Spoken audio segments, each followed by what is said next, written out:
Mimi ni Mkristo Mkatoliki. Ukweli utaniweka huru. Mambo yalifanyika hovyo kabisa mwaka jana kwenye uchaguzi wa serikali za mitaa. Kuanzia mwanzo kwenye kuwaingua wagombea haiwezekani. Tena mnaondoa mambo ambayo hayapo kisheria wala kikanuni. Mheshimiwa Waziri, wewe ni mwanasheria. Eti mnasema fomu moja sehemu aliyojaza anajua kusoma Kiswahili, kwamba eti alipiga tiki sehemu ya pili kwamba anajua na Kiingereza, kwa alikosea kujaza fomu. Hilo jambo linamuondoa mgombea. Naomba niwaambie, amani tunayoimba, amani ni tunda la haki. Tusipoiandaa haki, amani tutaimba hitaji kutumia mtutu wa bunduki. Mheshimiwa Rais ameanza vizuri, ametenda vizuri. Yaliyotokea kwenye uchaguzi wa serikali za mitaa, bado maumivu ya Watanzania ni makubwa. Imani imepotea juu ya kulinda haki yao kwenye kura zao watakazopiga. Mimi naeleza hapa, naipenda nchi yangu. Niliwaambia wananchi wangu wasifanye fujo. Sitaki ndugu zangu waumie wala wafe kwa ajili ya uchaguzi. Mheshimiwa Mwenyekiti, kama kuna ajabu ilitokea, hata wale wachache waliotangazwa siku wanakwenda kuapishwa kwa hakimu, wanakutana na aliyeshindwa, anasema nimeagizwa na chama changu nije niape. Ni aibu ya taifa. Amani tunayoizungumza leo ilitengenezwa, na kutengeneza kwake ni haki.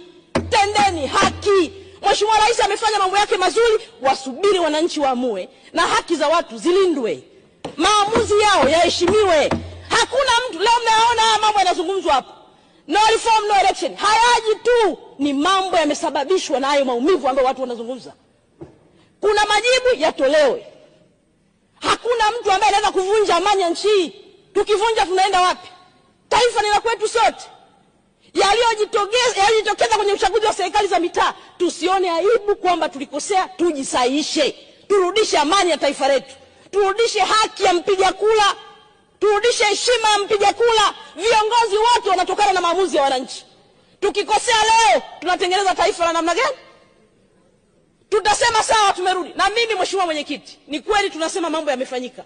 Hata jimboni kwangu yamefanyika. Nataka nirudi kwa haki. Wananchi waamue kwamba aidha tunakurudisha bungeni, sio kwa sababu fulani amesema. Hao wananchi watakuwa na mbunge waliyemchagua, diwani waliyemchagua, wanaweza kumkosoa kwa makosa anayofanya.